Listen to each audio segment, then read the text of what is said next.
తొలిపలుకు channel కు స్వాగతం. నేను లాలిత్య. నేటి ముఖ్యాంశాలు చూద్దాం. ఢిల్లీ వేదికగా భారత్ మయన్మార్ కీలక చర్చలు, ద్వైపాక్షిక సంబంధాలపై దృష్టి.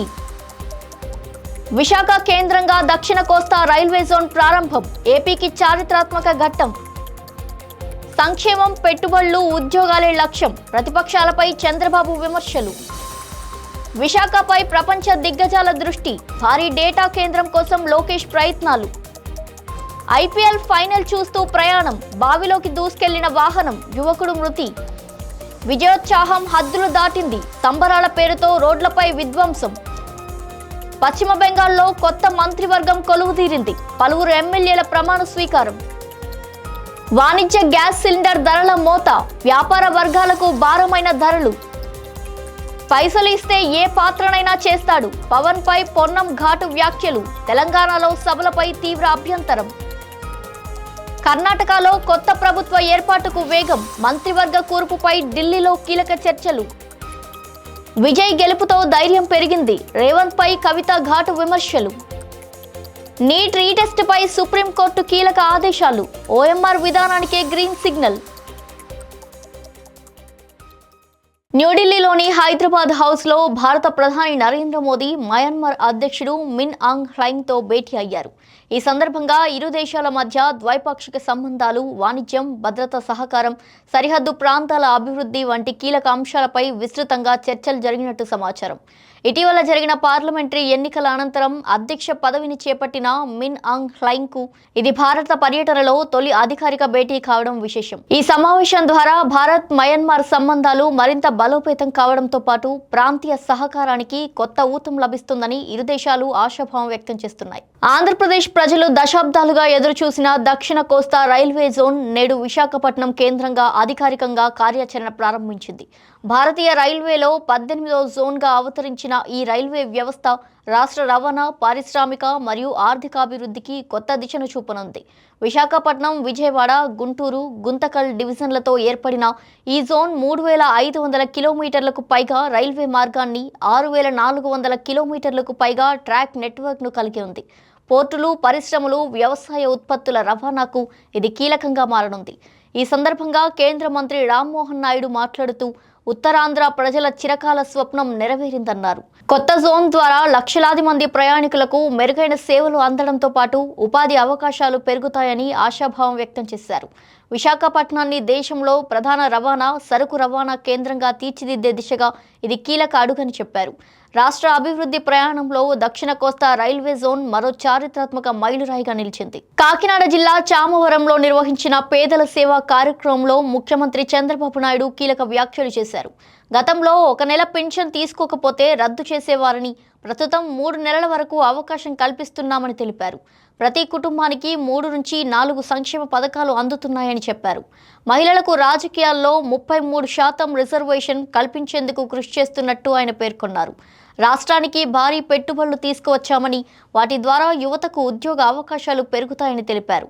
పెన్షన్లు నేరుగా ఇంటికి అందిస్తున్నామని, ప్రజాసేవలను ఆన్లైన్ ద్వారా సులభతరం చేస్తున్నామని తెలిపారు. ఇక మరోవైపు అభివృద్ధిని చూసి వైకాపా అసత్య ప్రచారాలకు పాల్పడుతుందని చంద్రబాబు ఆరోపించారు. ఆంధ్రప్రదేశ్లో సాంకేతిక పెట్టుబడులను ఆకర్షించే దిశగా మంత్రి నారా లోకేష్ కీలక అడుగులు వేస్తున్నారు. ప్రముఖ డేటా మౌలిక వస్తువుల సంస్థ అధినేత రాబిన్ కుదాతో సమావేశమైన లోకేష్ భవిష్యత్తులో ఏర్పాటు చేయనున్న భారీ డేటా కేంద్రాన్ని విశాఖపట్నంలో స్థాపించాలని కోరారు. కృత్రిమ మేధ ఆధారిత డేటా వ్యవస్థలు, దేశంలో సంస్థ విస్తరణ ప్రణాళికలు ఆంధ్రప్రదేశ్ను ప్రధాన పెట్టుబడి కేంద్రంగా తీర్చిదిద్దే అవకాశాలపై చర్చించారు. ఇక ఇదే సమయంలో జూన్ 2వ తేదీ నుంచి రష్యాలో జరిగే అంతర్జాతీయ ఆర్థిక సదస్సులో పాల్గొననున్న లోకేష్ సమాచార సాంకేతికత, విద్య, తయారీ రంగాల్లో ప్రపంచ పెట్టుబడిదారులతో సమావేశం కానున్నారు. రాష్ట్రంలో పెట్టుబడులు, ఉద్యోగ అవకాశాలు పెంచి అంతర్జాతీయ భాగస్వామ్యాలను బలోపేతం చేయడమే ఈ పర్యటన ప్రధాన లక్ష్యంగా ప్రభుత్వం వెల్లడించింది. జగిత్యాల జిల్లాలో నిర్లక్ష్య డ్రైవింగ్ కారణంగా విషాదకర ఘటన చోటు చేసుకుంది. మోరపల్లి సమీపంలోని 3 యువకులు వాహనంలో ప్రయాణిస్తూ తమ మొబైల్ ఫోన్లలో ఐపీఎల్ ఫైనల్ మ్యాచ్ను వీక్షిస్తున్నారు. ఈ క్రమంలో డ్రైవ్ చేస్తున్న వ్యక్తి దృష్టి మరల్చడంతో వాహనం అదుపు తప్పి రహదారి పక్కనున్న బావిలోకి దూసుకెళ్లింది. ప్రమాదంలో వాహనం నడుపుతున్న అరుణ్ బావిలో మునిగి ప్రాణాలు కోల్పోగా మరో 2 యువకులు సురక్షితంగా బయటపడ్డారు.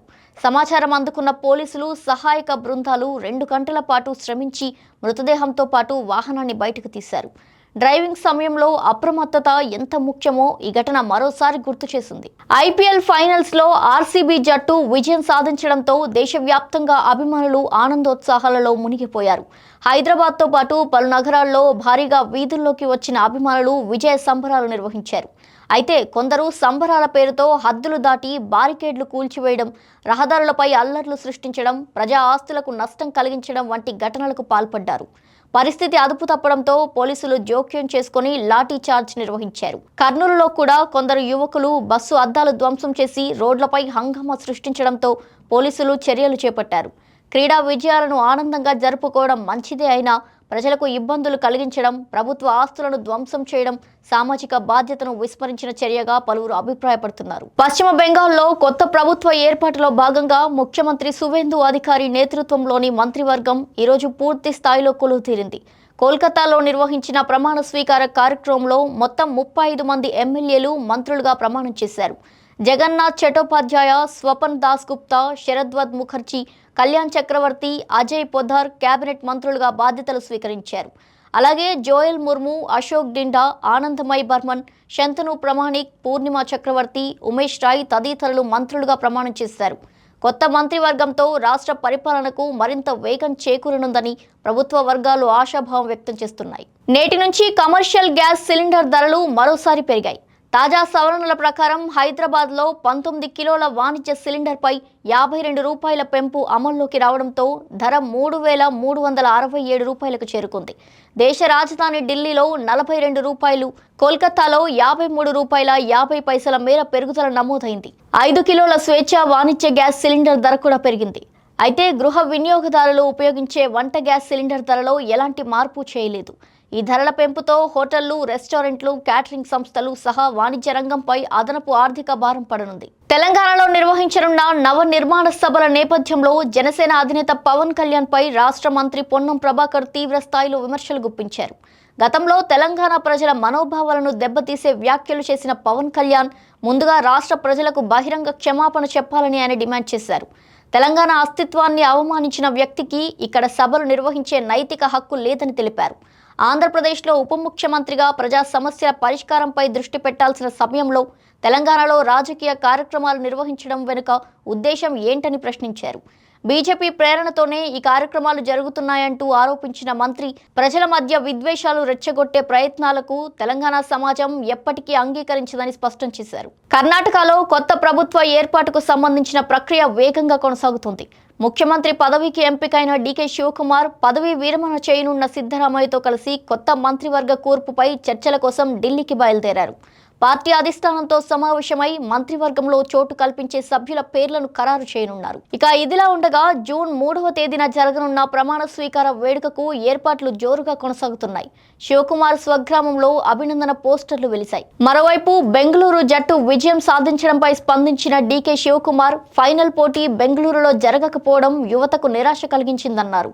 వరుసగా 2 ట్రోఫీలు సాధించడం సంతోషంగా భావిస్తూ ఆటగాళ్లకు అభినందనలు తెలిపారు. తెలంగాణ రక్షణ సేన అధ్యక్షురాలు కల్వకుంట్ల కవిత చేసిన వ్యాఖ్యలు రాజకీయ వర్గాల్లో చర్చనీయాంశంగా మారాయి. తమిళనాడులో విజయ్ నేతృత్వంలోని పార్టీ తొలి ఎన్నికల్లోనే విజయం సాధించడం తమకు రాజకీయంగా కొత్త ఆత్మవిశ్వాసాన్ని కలిగించిందన్నారు.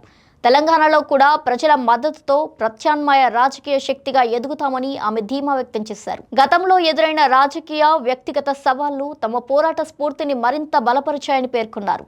మరోవైపు ముఖ్యమంత్రి రేవంత్ రెడ్డిపై తీవ్ర విమర్శలు గుప్పించిన కవిత తెలంగాణ ప్రయోజనాల కంటే ఇతర రాజకీయ అంశాలకే ప్రాధాన్యం ఇస్తున్నారని ఆరోపించారు.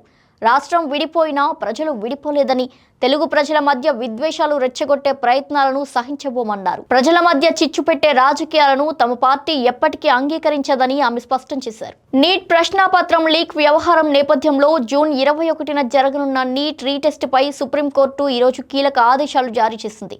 పరీక్షను కంప్యూటర్ ఆధారిత విధానంలో నిర్వహించాలని కోరిన పిటిషన్ను తిరస్కరిస్తూ ముందుగా నిర్ణయించినట్టుగానే ఓఎంఆర్ విధానంలోనే పరీక్ష నిర్వహించాలని స్పష్టం చేసింది. సమయాభావం, నిర్వహణ సవాళ్ల దృష్ట్యా చివరి నిమిషంలో పరీక్షా విధానాన్ని మార్చడం సాధ్యం కాదని కోర్టు పేర్కొంది.